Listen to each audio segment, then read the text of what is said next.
I want to say thanks to the ECP committee for giving me the possibility to be here, and another special thanks to my mentors and my group in Turin. A common need of all clinicians is the possibility to record and reproduce masticatory movements for all patients.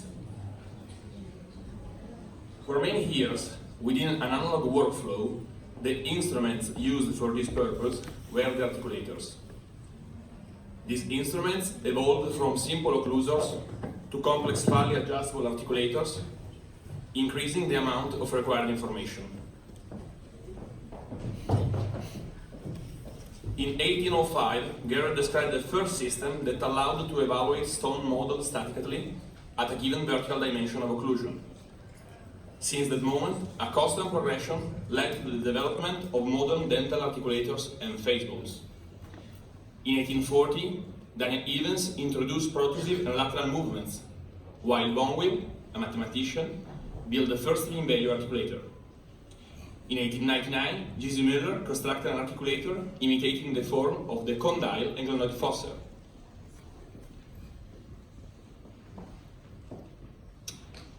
During the first half of the 20th century, articulators had a rapid development, reproducing more and more accurately the individual border movements.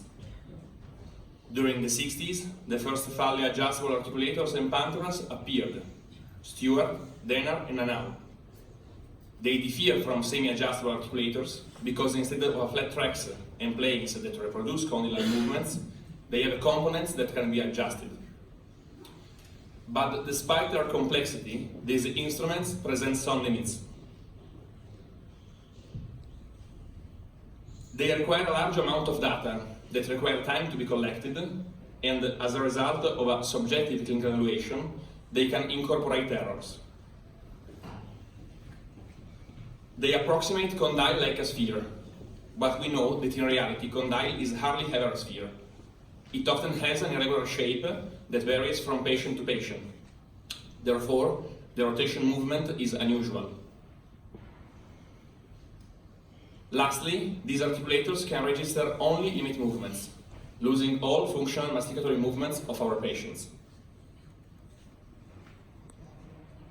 The addition of digital pantographs improved articulator performance, but these instruments remain complex to use and very bulky in common clinical use.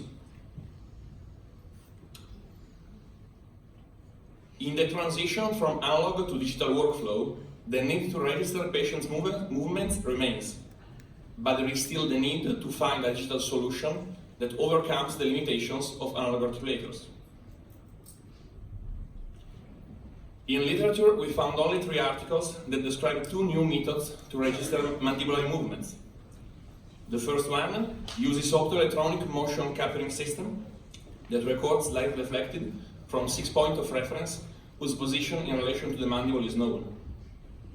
The other uses a facial scanner target tracing that recognizes 8 targets attached to each incisor in the maxilla and mandible to track jaw movement. Both of these systems have a great limitation because they are able to record the movements but do not reproduce them faithfully. And now, can we do better with the help of robotics? Look at this picture and imagine we want to register this patient who presents different alterations from normal occlusion. Today, to record digitally, thanks to the Bionic system developed by University of Turin in a private corporation, all we need to do is realize 2 circumferential retainers that do not interfere with occlusion or function. These retainers have 2 square markers with a peculiar geometry placed in a no position. The artificial vision system of Bionic, utilizing an optoelectronic motion capturing system, recognizes the square markers geometry and can detect the movement of one marker with respect to the other, and both in space. With this system, it is possible to acquire registers up to 10 seconds of any movement of the patient, from the limit movements to the functional movements of mastication. Our protocol foresees one acquisition with open, close, and protrusive movements, one with lateral movements, and 3 registrations with masticatory movements. As we can see in the video, in the vertical we see the number of acquired frames, and in the bottom row the coordinates of markers in motion. This technology was initially developed by Mercedes-Benz engineers to verify race car convergence. Therefore, its accuracy is of 140 frames per second.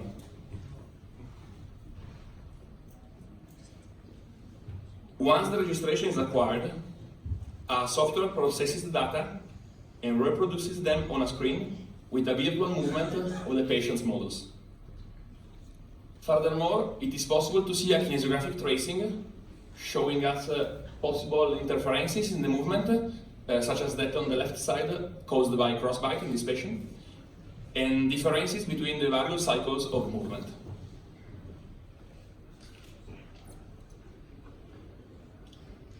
As a last step, a robot reproduces the recorded movements using patient models. This allows us to verify patient masticatory dynamics, and in the case of a prosthetic patient, to test and adapt our product to patient real chewing. The great innovation of this robot compared to the previous motion simulators is the use of a mechanic based on a gyroscope. In this way, any movement can always be traced back to the movement of a single point. And this allows us to avoid the long mathematical transformations necessary to convert a complex movement, such as the masticatory movement, into 6 degrees of freedom, normally necessary to perform mandibular movements on a robot.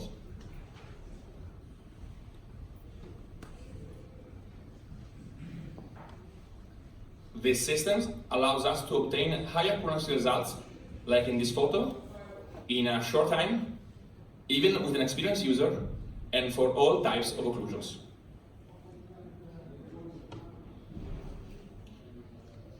The possible evolutions of this system are related to the integration of the recordings made by Bionic with the CAD/CAM modeling software. At this time, we are working to adapt the regular dental CAD software to accept the huge amount of data that comes from 140 frames per second of the motion recording. Our hope is to be able to insert coracocclusal contacts already during the modeling phase, so as to be able to mill a prosthesis that can be incorporated with the occlusal schemes of the patients, reducing clinical time. Our project is still being developed and still has some limits for clinical use. But our hope is that in future it might reveal itself to be a useful instrument for the diagnosis and treatment of our patients. Thank you.